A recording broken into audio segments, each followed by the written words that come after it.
Hello guys, আসসালামু আলাইকুম। পুর ট্রাভেলের পক্ষ থেকে আবার একটি নতুন ভিডিও আপলোড করলাম। সেটা হচ্ছে আজকে আমরা গিয়েছিলাম বাফেট লাঞ্চ উত্তরাতে। এই বাফেট লাঞ্চে আমি এর আগেও এসেছিলাম।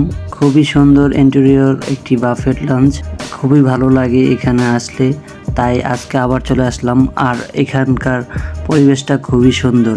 এই বাফেট লাঞ্চে আমার দ্বিতীয়বারের মতো আগমন। এই বাফেট লাঞ্চে আছে 100+ আইটেম, যা আপনারা খেয়ে কখনোই শেষ করতে পারবেন না। এছাড়াও আমি অন্য বাফেটে গিয়েছিলাম, কিন্তু ওখানে আমি লাইভ কিচেন দেখতে পাইনি, কিন্তু এখানে আছে লাইভ কিচেন, যেখানে আপনারা পাবেন দোসা, ফুচকা এবং হাইড্রোজেন।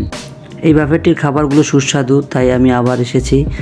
আর আপনারাও এই বাফেটে আসতে চাইলে আমাকে কমেন্ট করে জানাতে পারেন, আমি আপনাদেরকে অ্যাড্রেস বলে দেব। যারা প্রচুর পরিমাণে খেতে পারেন তারা অবশ্যই আসবেন এখানে, আমার মতো প্রচুর পরিমাণে খাবেন। আর এই বাফেটটিতে আপনারা বিয়ে, জন্মদিনের অনুষ্ঠান এখানে করতে পারবেন কর্তৃপক্ষের সাথে কথা বলে। আর এখানে খুবই সুন্দর ইন্টেরিয়র করা আছে, যা মনোমুগ্ধকর। এখানে প্রচুর পরিমাণে লাইটিং করা আছে, যা প্রত্যেকটা অ্যাঙ্গেল থেকে ছবি আসে অনেক সুন্দর। আজকের মতো আমার এই ভিডিওটি শেষ করছি। আল্লাহ হাফেজ।